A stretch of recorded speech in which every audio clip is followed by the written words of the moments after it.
pinging over there. Our ping is pinging. Yeah, the What do you mean thingies by are that? thingying all over the thingy thing, that thingy, you know. the thing Yeah, I is know. that thingy thingily, you know. They must thingy-ishly Welcome to with the Funk Show, the hottest thing on Arena right now. Yeah, BC, the yellow snow tip was my favorite. Very, very nice tips. Oh, I don't know. What did I just do? I broke something. Let me see. There we go. I don't know. What did I do? I don't know. Let me see. I think.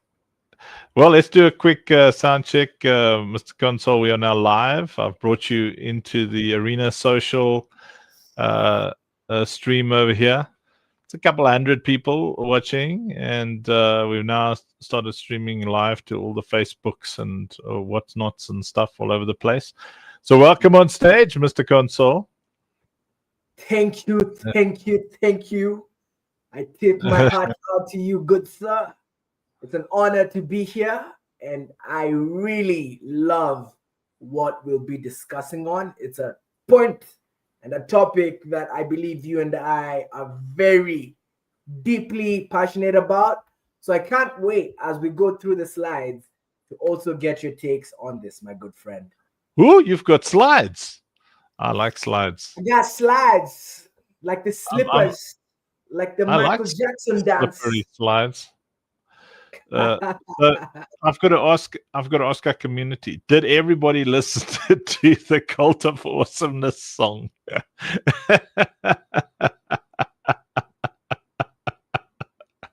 Have you listened to it, Mr. Gonzalo?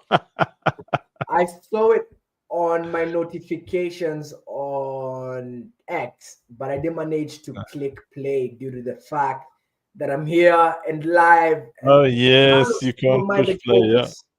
that's very Yes, funny. sir. Yeah. So after this session on Arena Social, we will be playing a dedicated song to General Kev Barefoot because we left him out. I blame it on Senior Choice, and we should all just hit Senior Choice with a wow. You know, Senior like Choice, what did you do? wow. He left out General Kev and potentially Cat. Like Cat might have been left out as well. Now look at all the wows. Left out of what? The song? Our head of community left out some of our community. He's not even yet to defend himself. Shout out to Sub We just Choice, gotta be though. like, That's my wow. brother. That's my really good friend. Yeah, I'm there. still gonna fight with him though. May the Well, best I'm not really man gonna win. fight with him. I'm just gonna make fun of him. Chicka wow wow. Yeah. All right. So I'm excited tonight. We've got fantastic wisdom for you. It's so nice to have Mr. Console. Yeah, Mr. Console is really good at community building. He's loved and respected, and we loved him. And we used to love him. We still love him, but we used to love him too. I know For those- last week I wasn't active. I gotta apologize for that, my friend.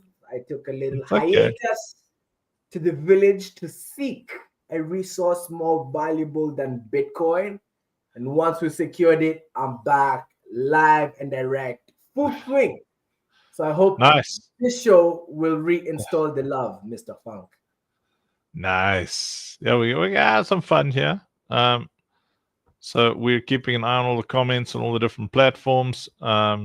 Most of the action is happening on Arena Social. And I'm just checking here. So if there's something you want to share as a presentation, you're also welcome to just send it to me on WhatsApp, and I can load it up if your internet fights with you. But you can give it a try from your side. I'll happily pull it up. It's probably better if you're going through it, and then we jump in. So what are we talking about today, Mr. Console? Mr. Console, what are we talking about today? Huh? Yeah, let me first of all confirm that my screen is sharing. Is my screen Okay. sharing? No, it's not. Yes, it is. Let me just confirm Ta-da. that it is. Yeah, it's sharing. Look, look. Oh, there you go. Look at him, Mr. Fancy Pants. Things are loading. The flowers have Yes, come to you. yes. The Oh no. starting, it's working. Beyond I hope. beyond transactional value. Come on. I thought we were using our communities as exit liquidity. In fact, we're gonna discuss on that point. The slide is really here just to guide my thoughts so that I don't ramble. But liquidity, community being entwined, and how the misalignment has so greatly happened in Web3 is going to be what we speak on here directly. Before we Wonderful. jump into the slides, I once again just want to thank everybody for tuning in. I'll begin with a little introduction for those who don't know me. My name is Mr. K, as the lovely community over at Bigger refer to me. I'm the CM, the lead of community over at Bigger, and that's essentially my role, to ensure that each and every day I'm injecting the members of our Discord, our X, our gamers with hopium and energy. So Nice. when I was invited to discuss about the power of community, I really felt that this is something I want to speak on, because I usually throw my eyes in other servers. I engage in discussions with fellow CMs, Choice being one of them, and I can greatly see the misalignment between brand and person, more so in Web3. And that's what we'll be diving in this discussion. Let's begin by defining what community is. Uncle Funk, as the audience is in here, I'll refer the question to you. What is the first thing that comes to mind when you hear community? Community is a collection of people with shared vision. Perfect. That is actually the Oxford definition of what community is. Whenever we think community, or rather, whenever I think community, and the majority think community, they imagine this large army, this big group. But in reality, as long as we're more than one person, we are a community. It's really that simple. As long as we are two people, that by itself should be classified as a community. Now, as you rightfully stated, this two people, or three people, or four people, or 1,000, a billion, a million people are usually brought together by a common cause. Be it love, be it hate, whatever the reason is that brings person A and person B together is what allows them to either gel further, allows for the depth of their relationship, or keeps things completely surface level.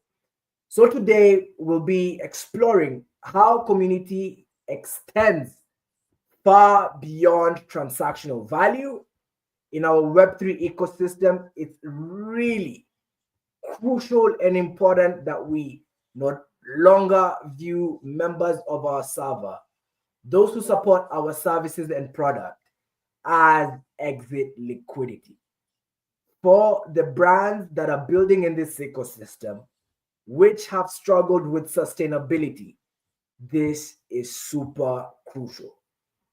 So, as the slide writes here, and as Uncle Funk told us, a community represents a sense of belonging, mutual support, and collective purpose.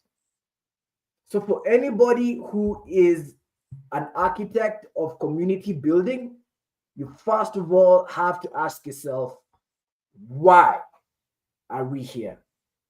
What is that collective mission? Then from that, we break down what role will we all play towards bringing that dream to life. It's very important in Web3. And the reason why I say this is because as follows. When Web3 was in its conception, cryptocurrency, gaming, crypto gaming, play to earn gaming, all of this were the early terms used to describe the products and games that we build in the ecosystem. It was essentially flagged as a financial service. You cannot run ads or openly promote financial services. The reason why social platforms have this quote unquote policy is because of the risk financial services carry.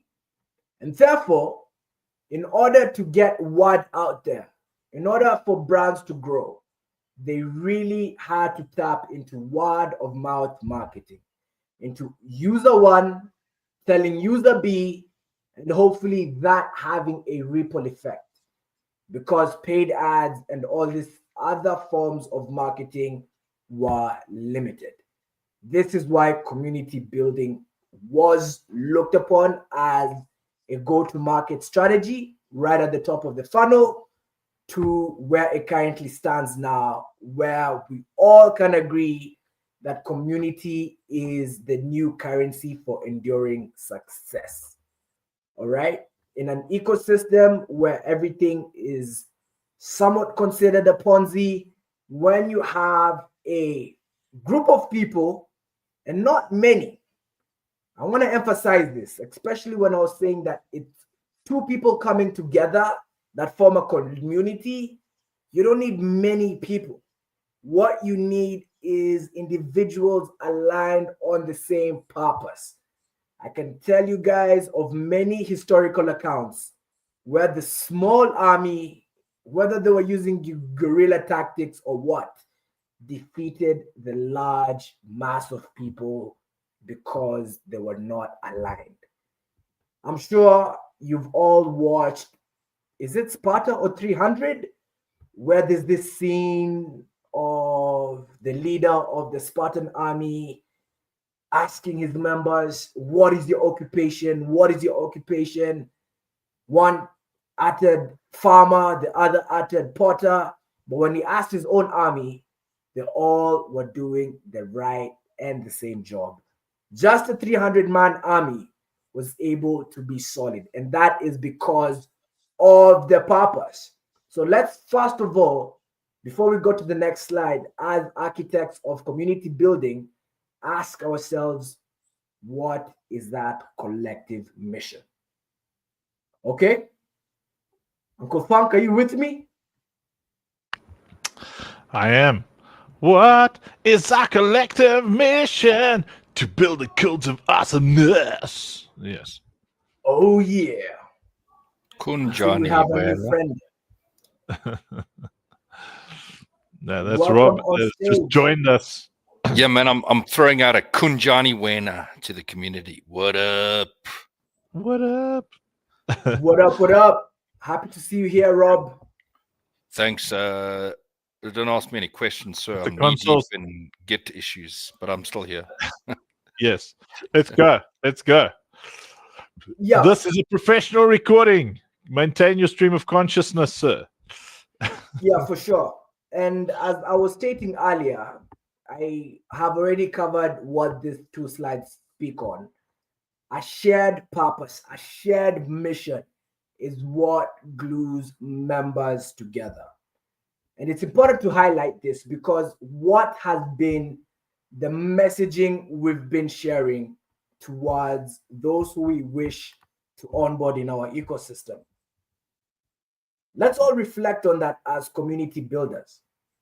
Have we been inviting individuals to partake in our journey because they can earn? And there's nothing wrong with that.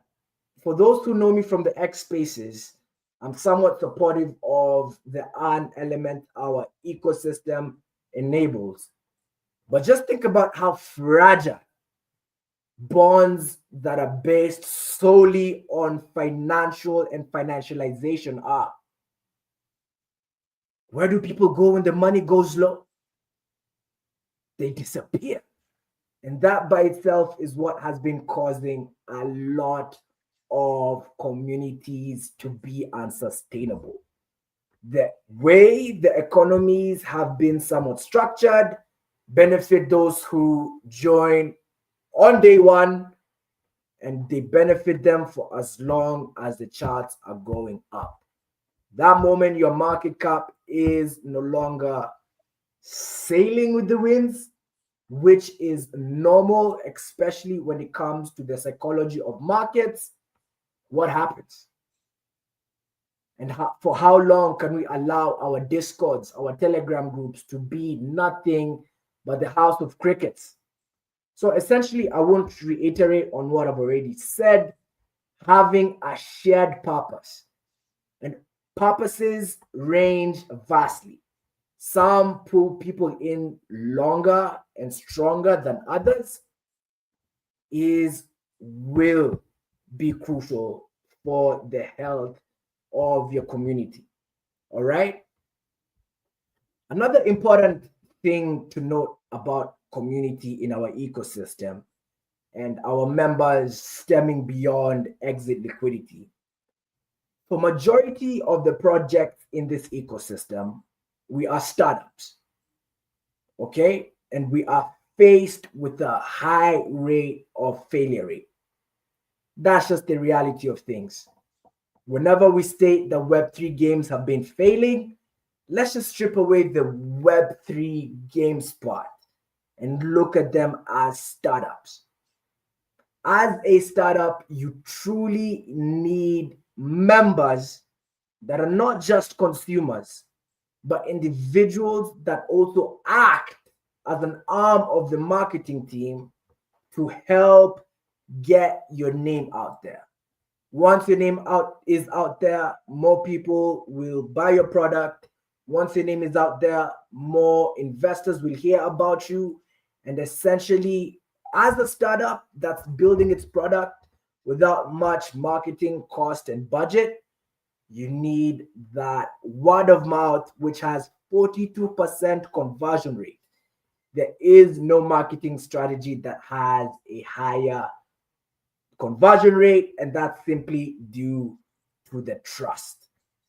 Now, when I spoke about purpose, when I asked us to reflect about the purpose of, hey, let's all sign up here and make money, and reflect on whether that's a strong purpose, we have to look at the emotional investments we ask our members to take to drive their performance.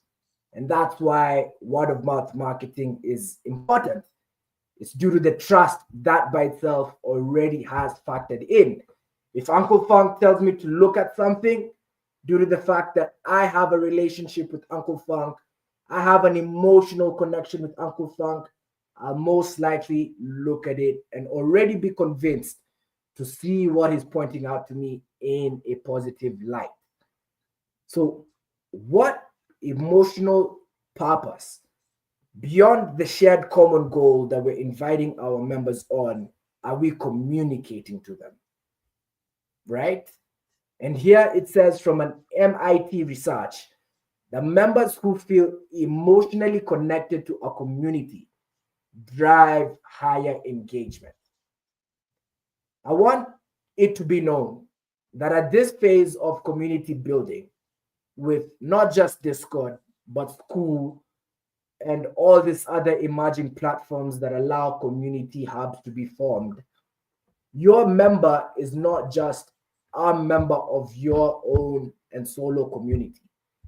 They are probably in 50 Discords. I can tell you for free, I'm in a few servers myself. But which Discord am I giving my most time? It's the Discord where I feel a sense of belonging. I feel an emotional connection. I feel drawn to the purpose. and to the mission. And I also feel acknowledged for the roles that I'm partaking in to make this mission come true. So the emotional investment is something we cannot overlook. Just as the moth is attracted to the light, so are people who are attracted to certain factors. Naturally, everybody is attracted to someone who's positive. But at the same time, because I want to be non-biased, or is it biased? I want to have a balanced view to this presentation. At times, having enemy brings together people way better than being all lovey-dovey, right? Sometimes bringing together people who hate same disgusting behavior that's been happening in Web3 will bond them together. So it's all about how you drive and communicate that emotion. It doesn't necessarily have to be positive emotion. It just has to be an emotion that helps in gelling people to that purpose. All right. Uncle Funk, let me allow you to jump in here because I'm losing my voice a bit. Principles of building an empowered community.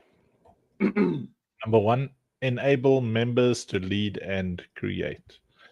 Empowerment involves providing members with the authority, resources, and support to take initiative, lead projects, and contribute creatively to the community's evolution.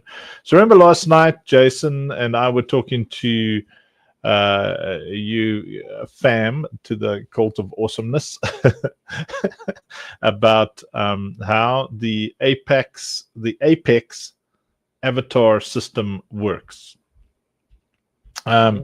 So I don't know if you were here for that one, Console, Mr. Console, if you heard it last night, but the how it works, I don't know. Jason, have you got the faculties and stream of consciousness to share how that Apex avatar system works, or do you want me to just keep going? Just seeing if Jason. Yeah, no, I absolutely. Sorry, I was trying to find StreamYard on my phone. Yeah, I mean, I think the write-up that I did on LinkedIn is a brilliant breakdown of the point that you brought up. Like from what point do you want me to take it? Like the principles of it apply to, for example, building up somebody like Mr. Console here. Yes. Ah, perfect.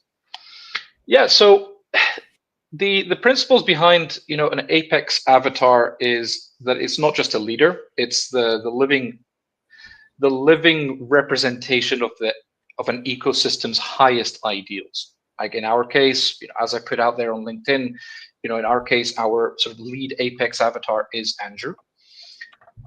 They become an emotional anchor for everyone in the community.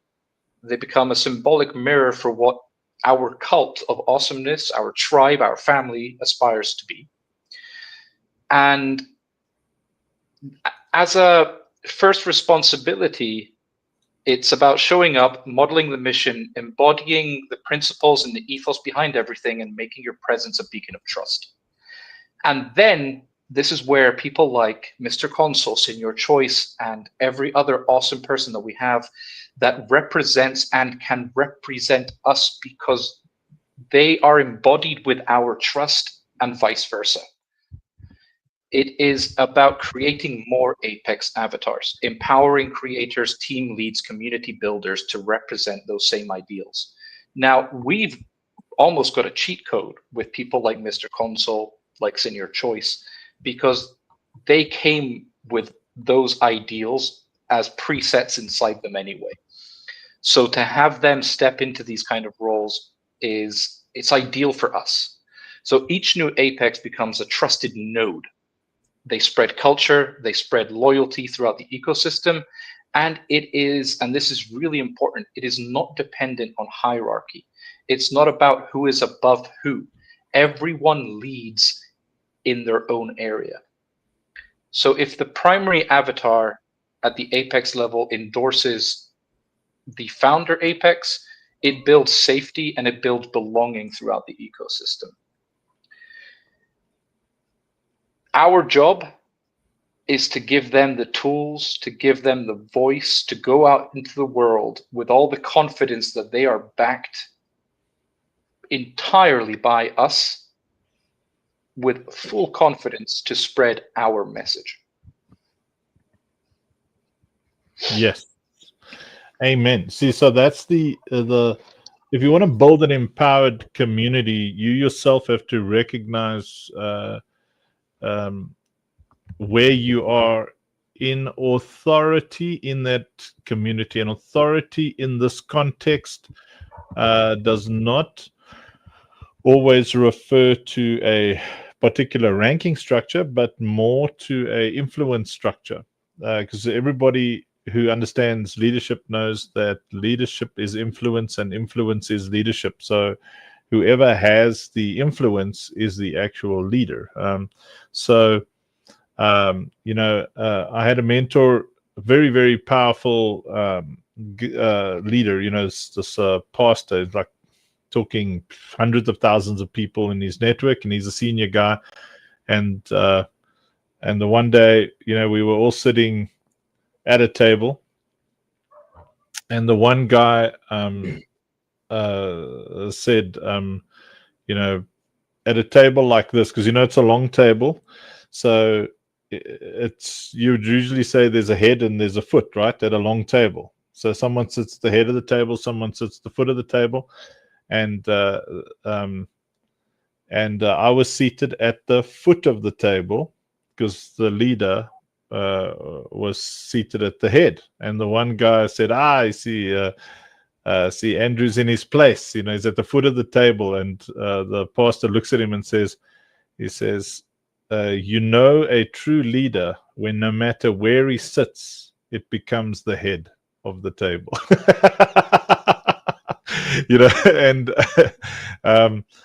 I didn't quite pick it up back then, but I realized he was complimenting me. And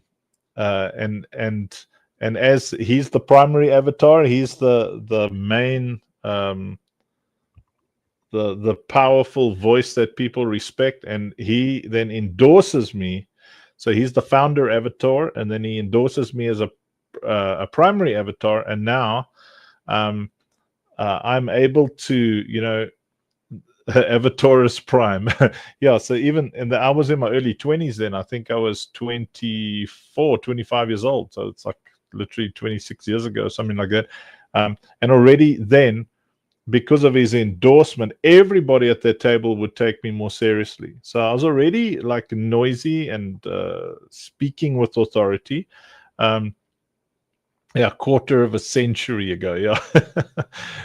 So I was already speaking with authority because I at that point I was hired by that big church because I was a very efficient youth leader and community builder already at that age, and no one really took me seriously until I had that endorsement. So often you're very good at what you do, but you don't have that endorsement, and the endorsement is the actual empowerment. It's me taking that endorsement and then stewarding it.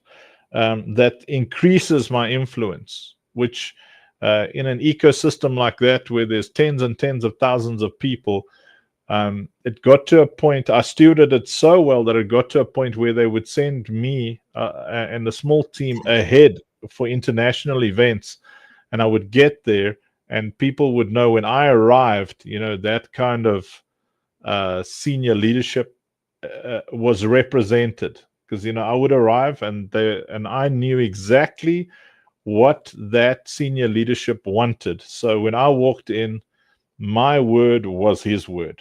So if I spoke and I said, move that over there, we need to move that over there, I could speak with that confidence. And when I spoke at conferences and stuff, I would speak on youth leadership and things like church growth and all that kind of thing. And if I did not have that endorsement, if I didn't have that empowerment, that support from my own upline in authority, my primary, my Avataris Prime, from the founder Prime, then it wouldn't carry the same clout, because, and this is very important in building an empowered community, people do not realize how important it is that someone is always looking at who is standing behind you. It's, it's who is the big brother, or the big sister, or who endorses you. They want to know. So if I walk into a room and there's some great people have already spoken highly of me before I enter that room, everybody in that room is already going to take me more seriously. Absolutely be this true edification. So the principles of building an empowered community. Number one, the empowerment involves providing members the authority, resources, and support. There's nothing worse than giving somebody responsibility without authority. It's the worst thing you can do. Often, you don't have the resources. Sometimes you give them responsibility without resources, but if they have authority, they can themselves go and find the resources. But if you are an insecure leader or insecure founder avatar or primary avatar, and you are always nervous that someone is going to take your position or steal your shine, or whatever, then you will put people into positions where they have responsibility, but you won't give them the authority to accomplish that goal, and you'll find that community starts to fall apart because those who resonate with that primary avatar. So let's say Senior Choice. Like, imagine Senior Choice is on stage, and before he goes up, I say, this guy's incompetent, I don't know, or whatever. Instead of me saying, we love Senior Choice, we're excited about Senior Choice, we appreciate him, we appreciate his hard work, except for the fact that he left out General Kev, Barefoot, and Cat out of a song. But other than those two great sins, he remembered, the other 100 or whatever people. And so, not Midnight Cats Lady, the other cat. Yeah, he's never going to live it down. But so instead of just like being insecure and not allowing people to step up and become primary avatars, you end up building something that is built on one personality instead of built on a community of leaders. And that's where you'd foster shared ownership and decentralized governance. Now, what's important about decentralized governance is you cannot trust the sheep to make shepherd decisions. So you have to have shepherds. Sheep can't make shepherd decisions because a sheep can't see beyond the 4 sheep around them, right? It's not tall enough. Sheep evolves into a shepherd, or a sheep says, I want to become a sheepdog. But in a DAO environment, decentralized, what was DAO again? Decentralized autonomous organization. Yes, that decentralization. Web3 projects fall apart when they don't understand how the Automoose organizational things are supposed to work. So, and this is quite important. An empowered community is recognition of people who were empowered before you gave them the authority to enact that power that is already upon them and within them. So the assumption that everybody walks in power and wisdom and understanding is what destroys organizations. And I'm going to say it again. The assumption that everybody has wisdom, the assumption that everybody knows what is good for the organization is what destroys organizations. You see Web3 gaming ecosystems especially fall apart because in the community, the assumption that the people with the loudest voices should be heard is an absolute it's stupid. What you want to do is you want to find the people who are already naturally empowered, and most empowerment occurs through failure. So people who have failed and learned and have experiential wisdom, people in your ecosystem who can be trusted with governance. And then you create those decentralized governance councils, because what you're doing is you are creating more primary avatars, more people who stand up, and because you take them seriously, the sheep then will look up and say, okay, I can trust that person because they are trusted by a table of people full of wisdom. And then drive intrinsic motivation. Let's read that. It says, when members feel empowered and have ownership stakes, they develop intrinsic motivation, deeper commitment that transcends external rewards and creates sustainable engagement. Absolutely. That's the core of our strategy. That's why you have so much stuff. If you're in our ecosystem, you'll find that your wallet just gets more and more full of stuff, NFTs and tokens and more things. And, we're releasing this and releasing that. And, all sorts of awesome things are happening consistently. So those things then lead you to a position where you can actually then start having stakes, I'm not talking about the side of a cow. I'm talking about actual ownership. Yes, I like that. Mark Ellis says failure is part of developing a long-term perspective. It absolutely is. And it produces quite a bit of humility, in people. Empowerment is unlocking people's potential to create collective power. Very good. That's a leadership researcher. A Gallup research says, that's the leadership researcher. It's a thingy. Gallup. Yeah, no, Gallup says reports on engaged communities reveal that autonomy and contribution are key drivers of engagement, with members who have decision-making power showing significantly higher satisfaction and retention rates. Engaged. If we cannot get you engaged on an emotional level, you're not going to last. Going back to what Mr. Console said earlier, most of the communities that we have seen are just full of mercenaries and prostitutes. Most of the KOLs, most of the influencers, most of the content creators, it's just mercenaries and prostitutes. It's, the moment there's no money, there's just crickets, So it was a big priority for us to take as long as it takes to build a emotionally connected community who have a voice. Like, you really matter. That's why we say comments over content. I'll say it again. For us, comments come before content. We read our comments, so which is possibly not happening. Let me just see over here. Hey, you see there?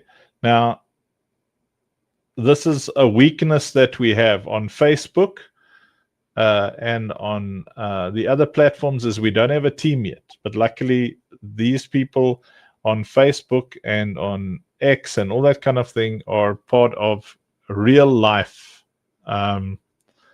their real life connections. But their OSP, that's Mavis, Alfred Robinson, that is Tani Vanessa. Funny enough, Tani Vanessa, the Alfred Robinson account over here, that's her son who passed away. She's on that account. She is the personality type that we based the Lucille character on in Operation Safe Place. When you meet Tani Vanessa, Tani means auntie. When you meet her, when you come to South Africa one day for our conferences, you guys are going to fall in love with the most wonderful human being. And Mavis as well. You guys are gonna just, I can't wait. But going back to this this understanding over here is the reason we go comments over content is because engagement is a clear sign that people are connecting intellectually and emotionally with what you are doing and saying. Yeah. Thank you, Mr. Console. Please continue. No, thank you so much. My voice at some point was super disappeared, hoarse being the right term, but you've stolen the words out my lips. Guys, it is not titles that honor men. It isn't. It doesn't matter if you're the director of so and so slapped on your face, if you're the head slapped on your face, the CEO. That is not what honors men. Your conviction and your ability to drive towards results is. And my good friend has spoken about a principle that I see completely overlooked.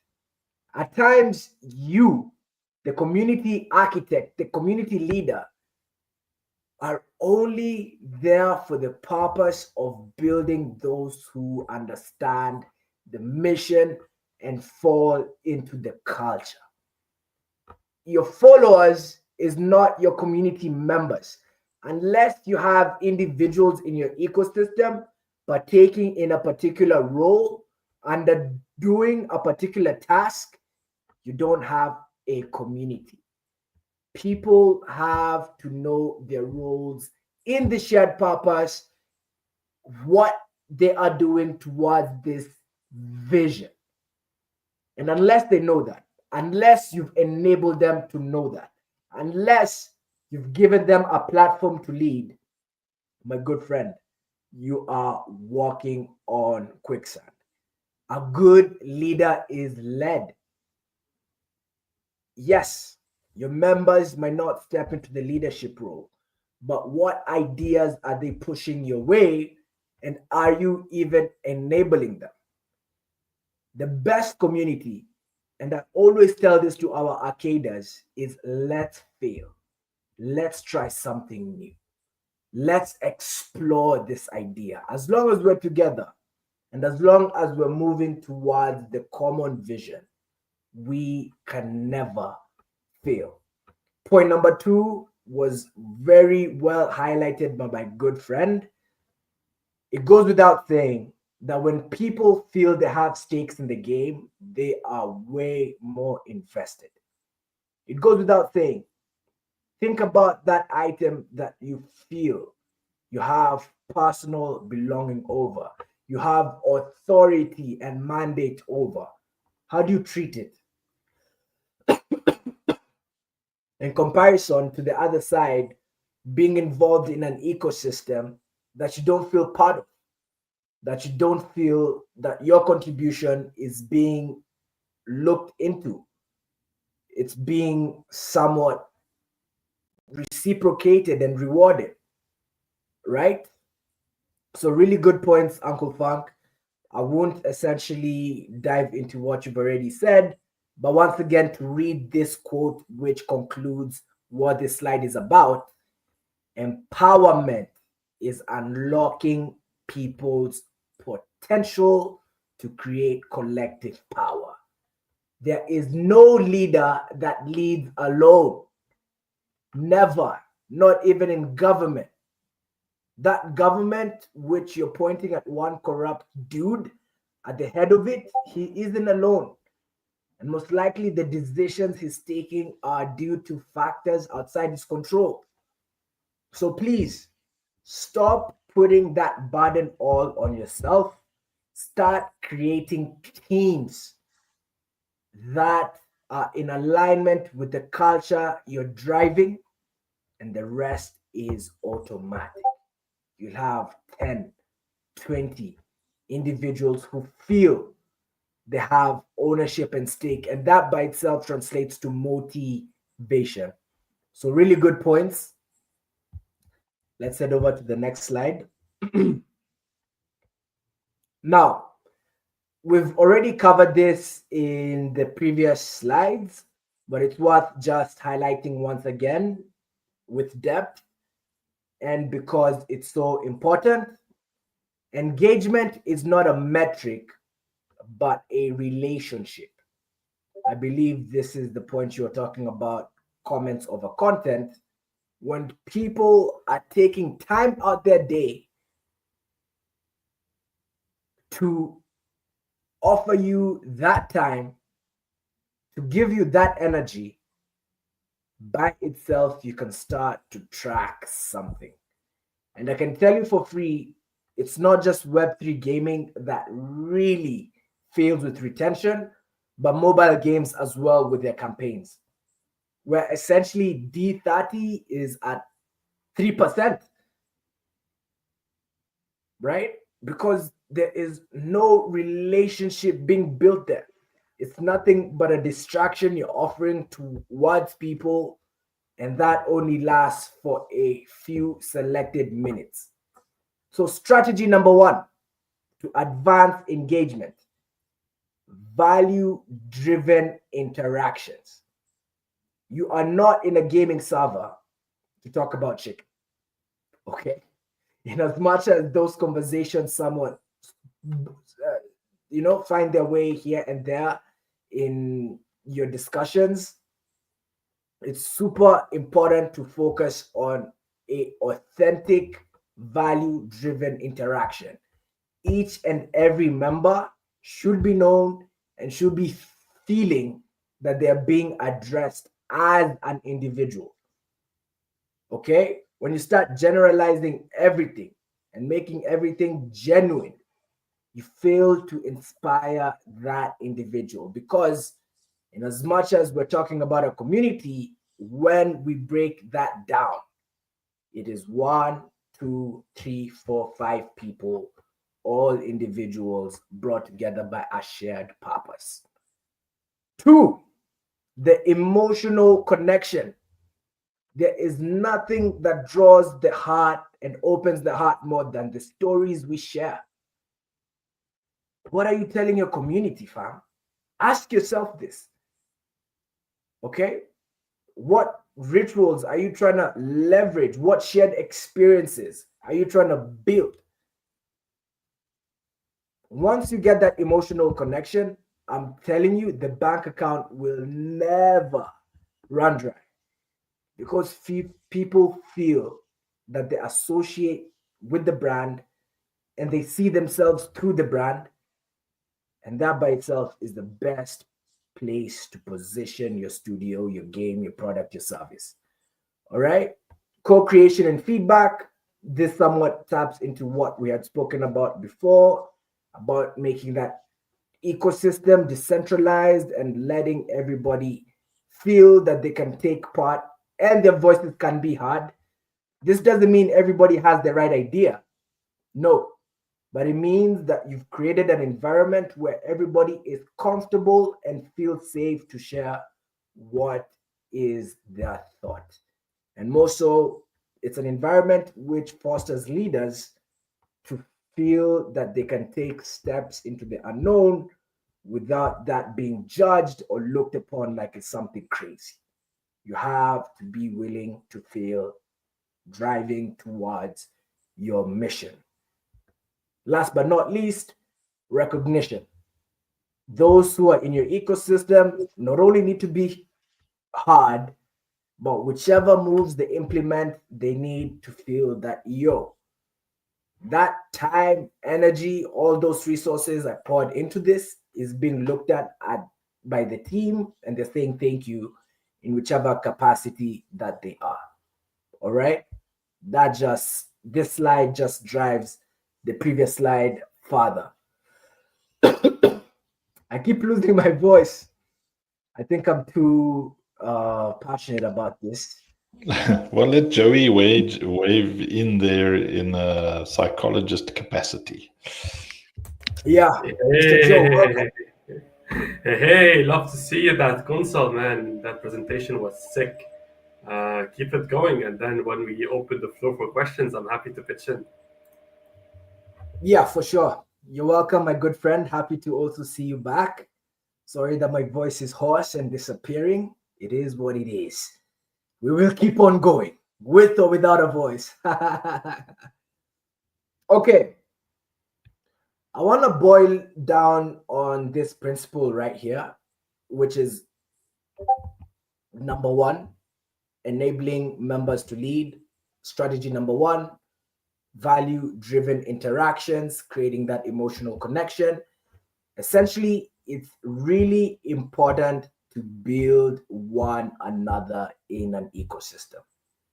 Uncle Funk spoke about this really, really well, about somewhat backing members that are driving your culture. And at times, there's the other side of it, where essentially you're disciplining those who are not in alignment with the vision. It happens. All our communities have a prison, or they have some sort of ban rule. For those who are not helping people feel as if they belong, my friend, those are individuals that do not essentially believe in the principle of building each other. And when they feel as if they don't belong in this world of distractions, they'll find themselves somewhere else. That's not even in another Web3 game. That could simply be on TikTok. We're competing with all of this for the user's time and attention. And people want to be where they feel not only hard, but as if they're growing. Okay? That's the importance of this slide. So there's peer-to-peer growth. This is enabling collaborations between mutual members. It's a really brilliant strategy. And I believe when you look at the top of the charts for PC games, majority of them have this multiplayer factor, right? This peer-to-peer interaction. You really have to boil in on that.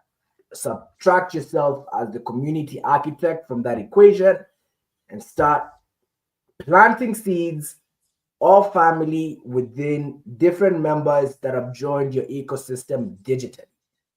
Once they are chatting amongst themselves, I'm getting notifications now. Some guys are interacting with each other in our Discord. Once that is happening, once they are building friendship, my friend, it really helps take that weight off your shoulder.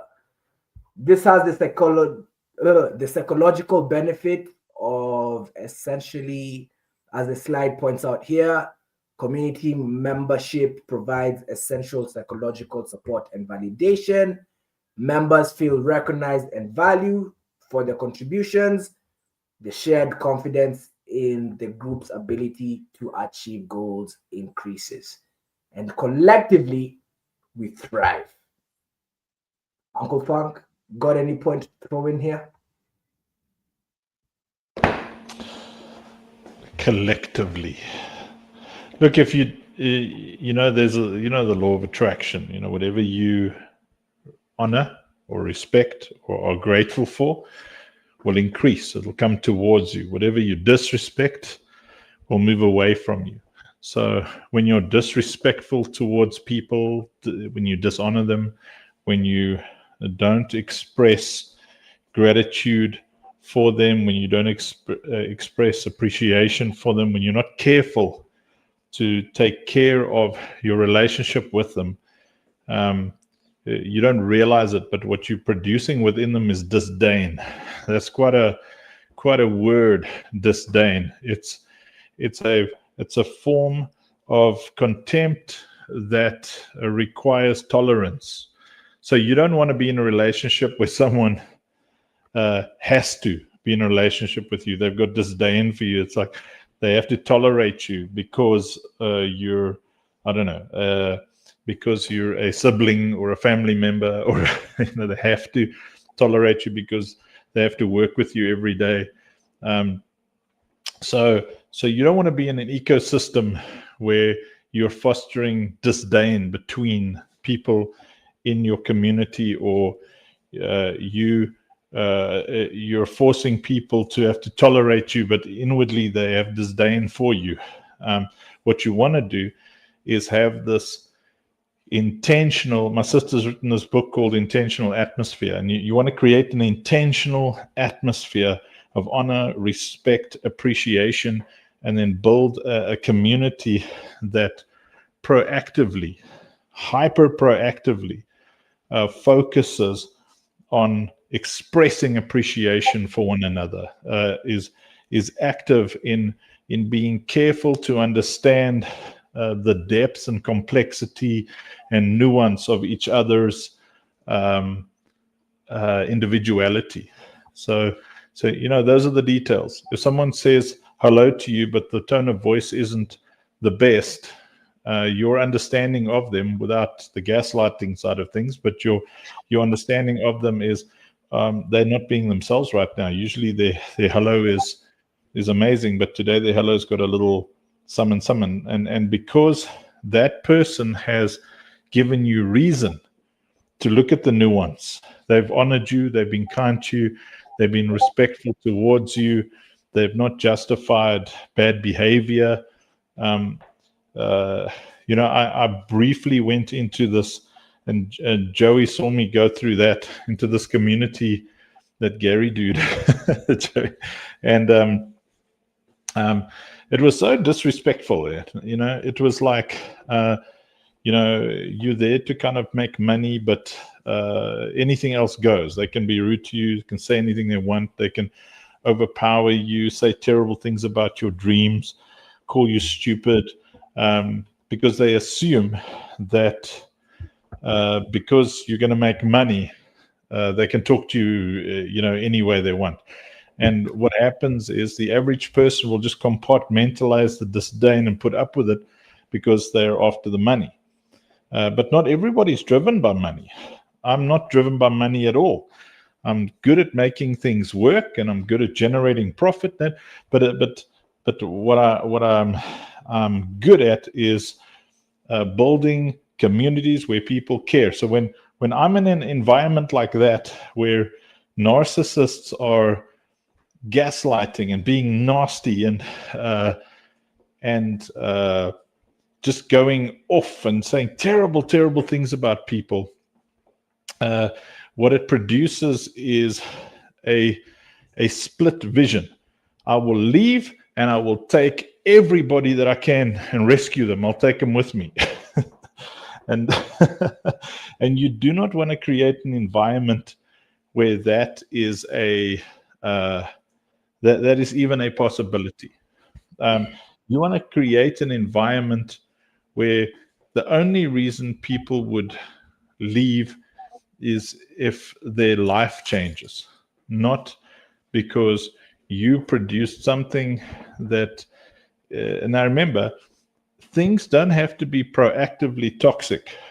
They just have to be non-proactive in guarding against toxicity. I'll say that again. Things don't have to be proactively toxic. They just have to lack proactivity in guarding against a toxic community. So the importance of building one another is it's an intentionality, intentional atmosphere. We're intentional in how we talk to each other. And because if you're in an ecosystem where you're inspiring people to be angry and frustrated with you the whole time, you're a buffoon. Have a nice day. Thank you, Mr. Kusal. Yeah. No, I'm really appreciating your takes. The slides are hitting you for the first time, but you're adding a lot to the discussion. Guys, the point I want to drive here is let's share the right stories. Let's empower individuals in our communities to feel as if that story is their own, and let's build them up through mentorship and collaboration. I can tell you for free, if you want to scale, I'm talking about real scale. I'm not talking about 50 members. I'm talking about reaching the masses. You have to have agents and those agents have to feel empowered. It's really important to build one another, not to destroy, not to position yourself above others. As I've quoted, a good leader is led. And this is, in fact, my best and most favorite quote. Give people the culture, have a culture that is the guideline, and watch that vision take off. Absolutely take off. All right. I believe we are close to the end. Thank God, because my voice has already reached the end and Joey has joined us. So I'd love to zip it up and hear it from the psychologist. Metrics and indicators of a self-sustaining community. We've spoken about, you need to somewhat enable leadership. You need to give ownership. You need to drive intrinsic motivation. But how essentially can you measure that you're achieving and attaining these results? The traditional way would look at retention rates and member longevity, right? And like I mentioned, it's not just a plague that is infecting Web3 gaming. When you look at mobile gaming, the D7 numbers are proudly below 5%. And that makes you wonder how that's even a statistic for any studio to boast. Okay?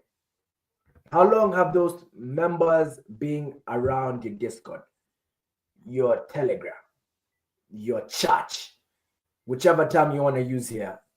That by itself also fails to essentially boil down their contribution and their emotional connection, as well as if they feel like they're drawn to this purpose. And I can give a good example.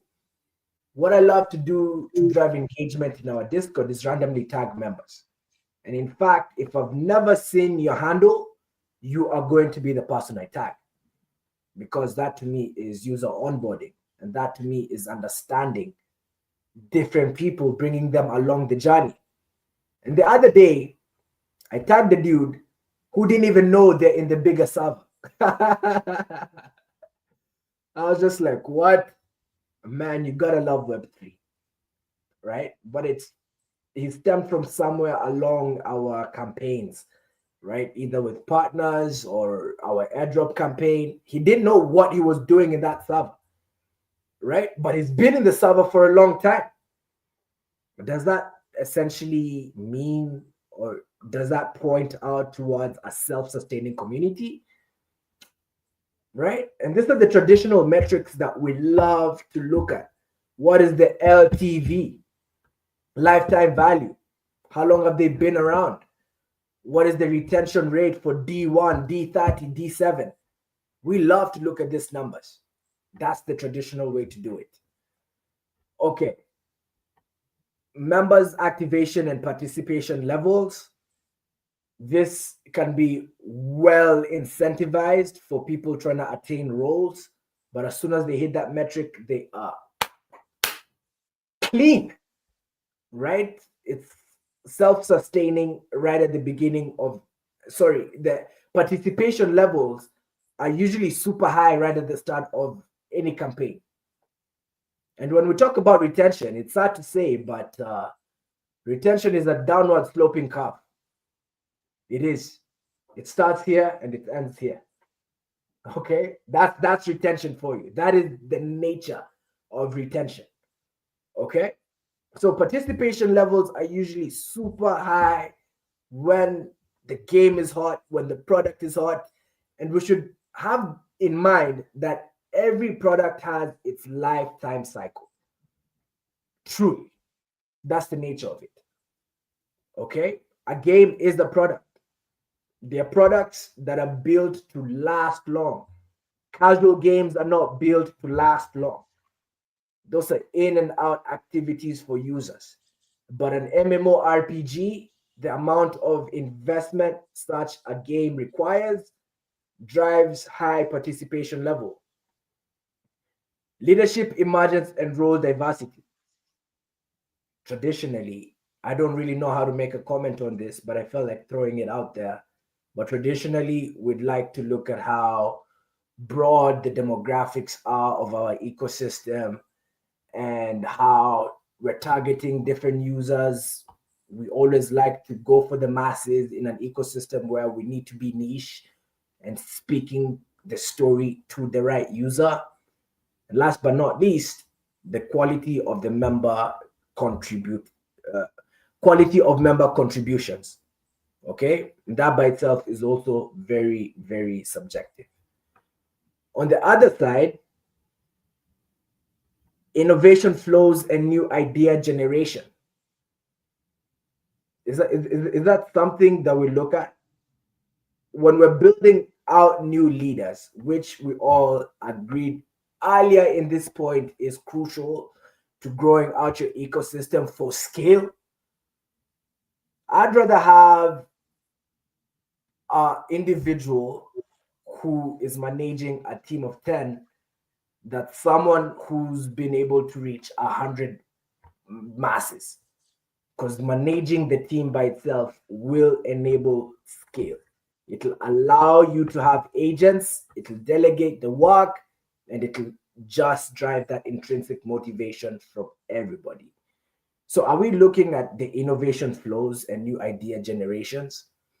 Are we looking at what cultural norms we are establishing and the values of this? Are we looking at this in Web3 gaming? We aren't. Because it's a Ponzi. It's try jump in as early as you can before anybody else can, because that will assure you profit. Get out as soon as you can, or ride the wave for as long as it's trending. Are we looking at the decentralized activities and initiatives? How many members are actually taking that mission upon them? Is that incentivized? Are they hosting events in their ecosystems? Are they reaching out to guilds on your behalf? Okay. Last but not least, the independence and mutual support. That taps into our previous slide of the importance of building upon each other. It's good to also monitor the relationship your members have with other members in your server or whichever channel you're using. I'm going to leave it there. That is going to be all from me in relation to community and exit liquidity. Thanks. And I'm sorry I wasn't that prepared. That was very, very good. Very good. Now I'm excited to hear Joey's take from a psychologist, psychological ventriloquist point of view on some of the things that you heard, Joey, and some thoughts on. Well, I wanted to share something, but that's fine. Oh. We can share first. I see a Sarah Connor. Do we add Sarah Connor to the stage? Who's Sarah Connor? What up? Hello.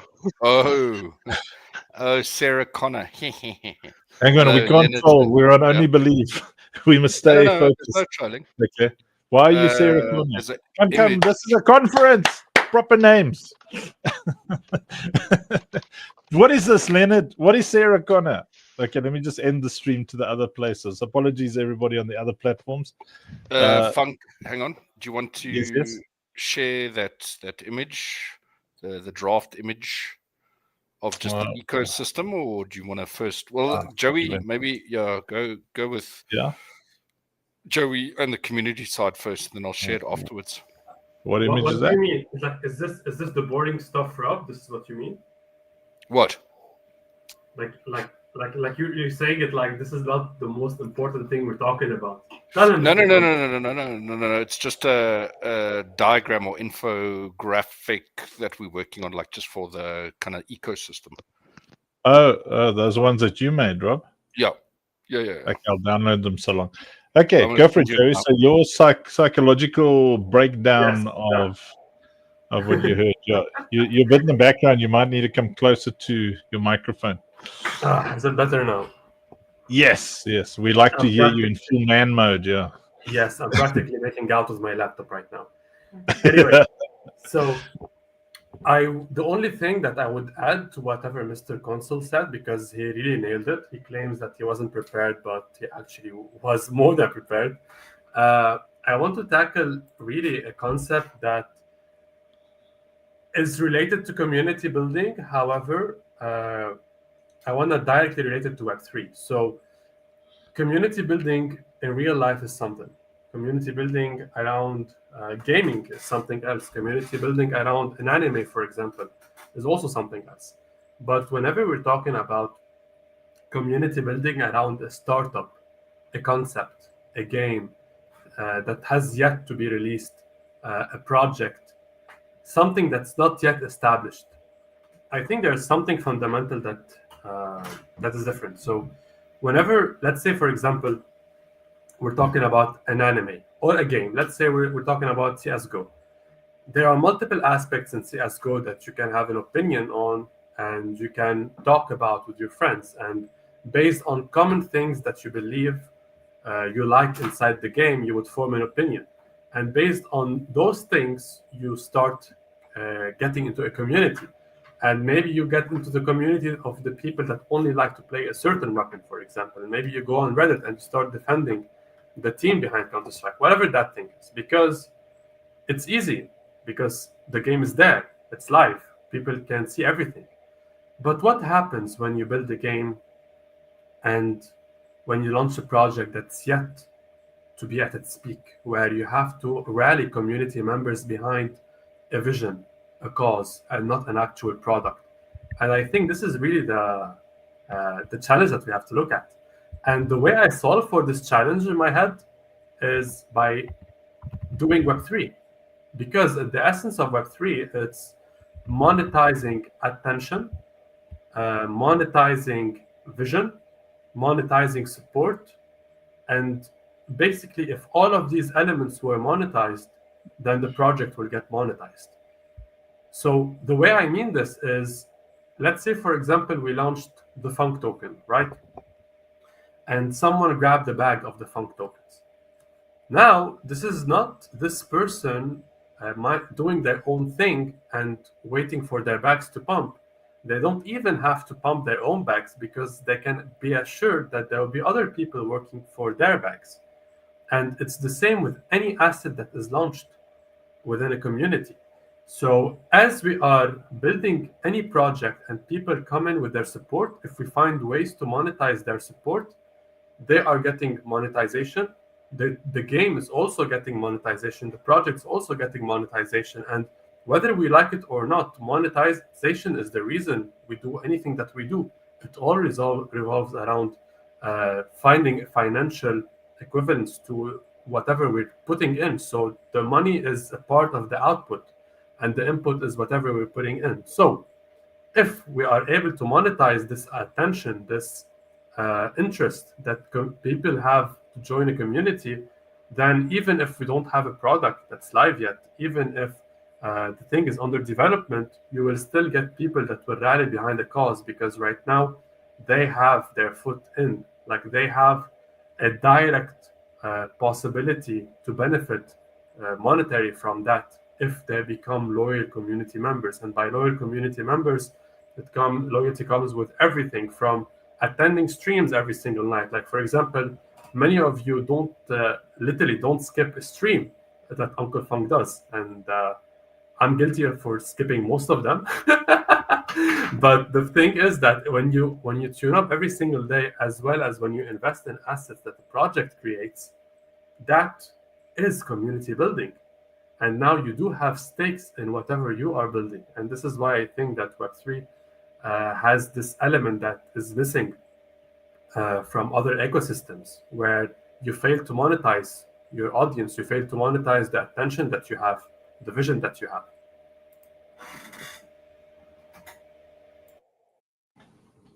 Oh, very good. So Yeah, I think monetizing the vision that we have,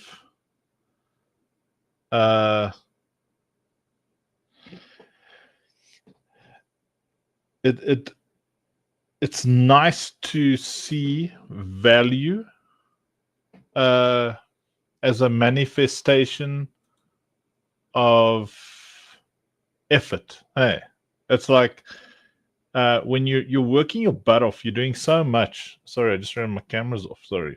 You're putting in so much effort all the time, right? And you're just not seeing some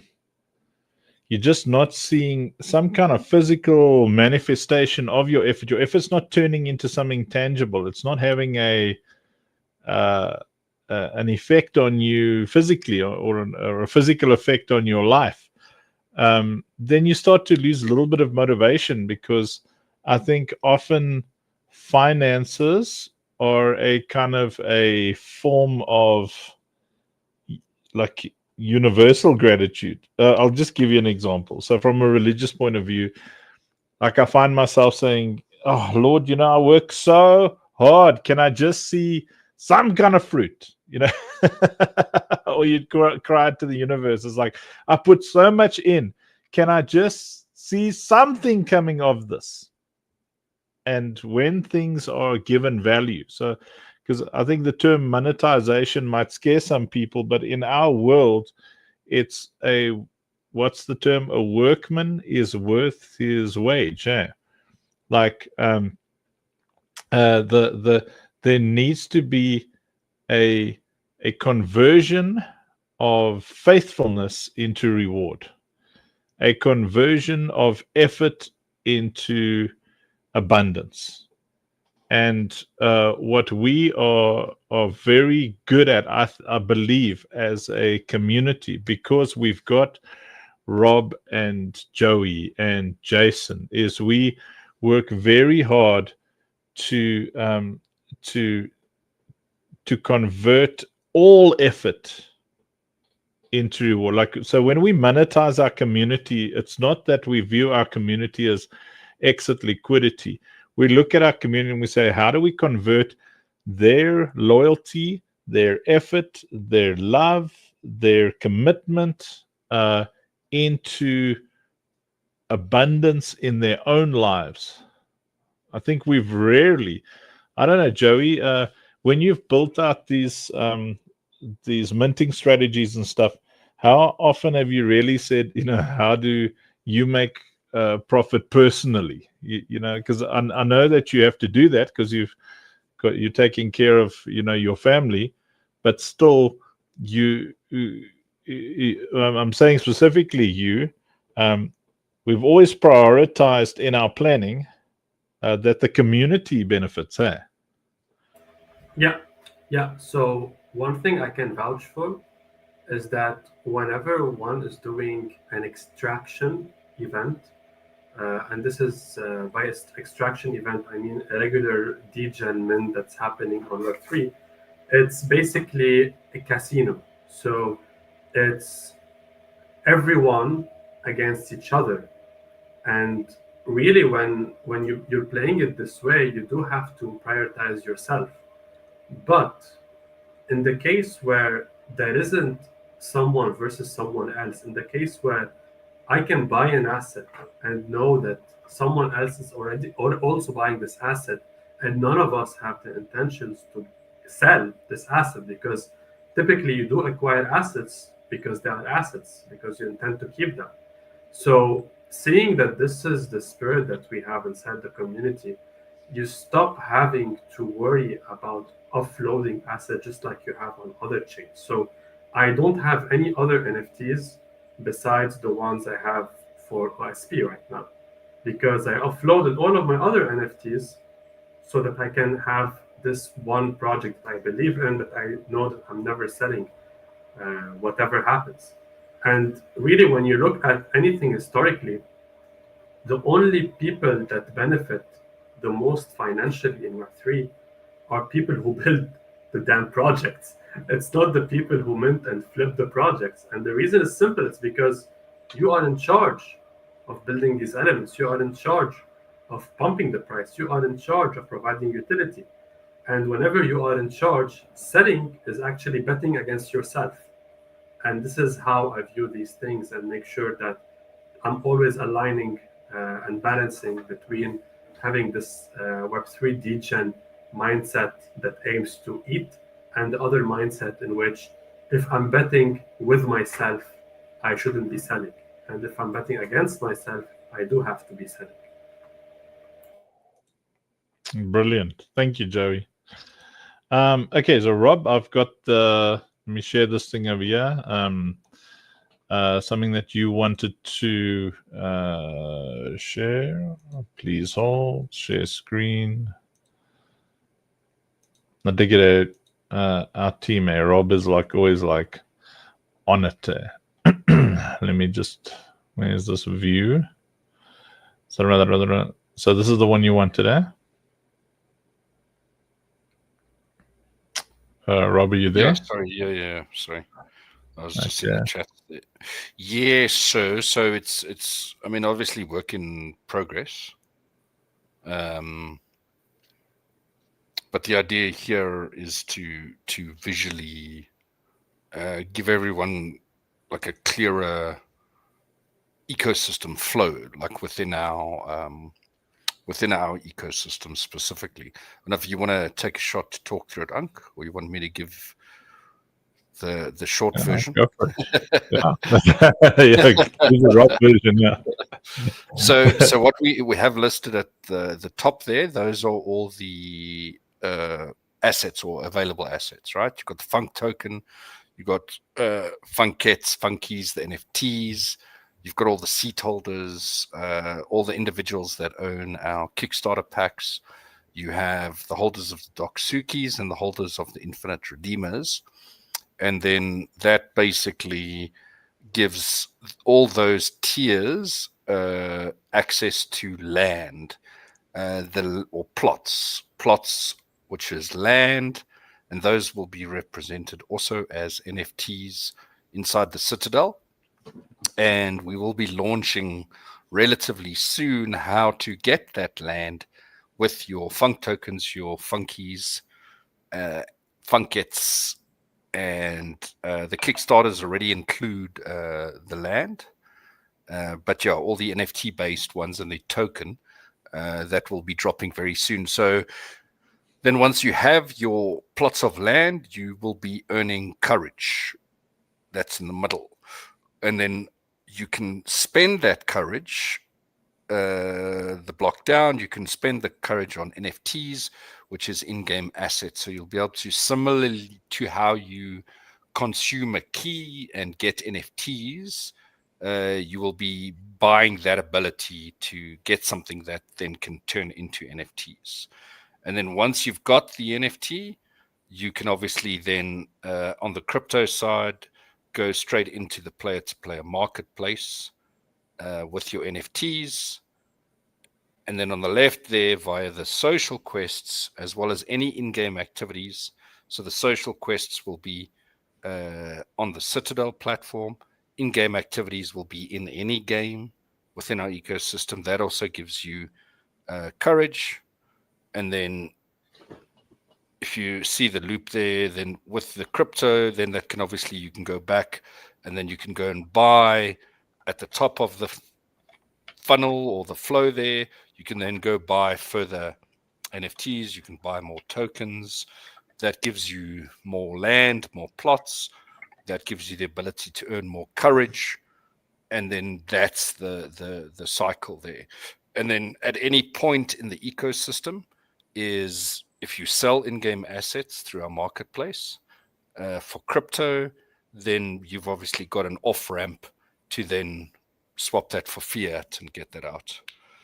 And then the exclusive asset side of it there is obviously your land is going to be NFTs, and then the land NFTs will also be for sale, and that will follow the same plot. I mean, it's the same plot. The same flow. So the idea of this ecosystem is for those who obviously want to to kind of use the system, you can basically just you hold whatever you hold. That gives you access to land, or you go and buy a Kickstarter that gives you access to land. That land generates courage. Then you can obviously use that courage to buy more NFTs. You can either hold those NFTs, you can trade those NFTs, and then offboard for your value. Make sense? Yeah, I love it. So that thing where it says for crypto, that would be Citadel tokens. Yeah. So and there, go for it. No, go. Yeah, so there's many ways on the buying. So you can buy assets with all sorts of different currencies. So you can use Funk, to buy assets, but it always ends up in this ecosystem. We'll probably build one for the Citadel ecosystem like this as well, Rob? To show how that works. But you can see our courage. Our camels are currency. You see, our courage is the dead center of the image. You're gonna love your song, General Kev. I'm gonna play it just now. But yeah, see, our courage is the center of our ecosystem, because we are very serious about the zero barrier to entry strategy. So courage, you need nothing to earn courage, but if you have a lot of money, you can buy courage, and then you can get courage in any possible way. But anyway, on that note, we're going to say goodbye to all the people on X and Facebook and all that kind of thing, because we're going to be playing music and doing fun and crazy things on Arena Social now. So you can join us there if you want to come and hang out. We're going to play General Kev Barefoot song now. We had to write him an entire song because of Senior Choice. Senior Choice, that we're going to let you repent to General Kev. First, let's say goodbye to everybody on Facebook and X and all those other places. We love you guys. Thank you. You are awesome. Great job, Mr. Console. Thank you so much. Thank you for the invitation, my good friends, and I wish you all a happy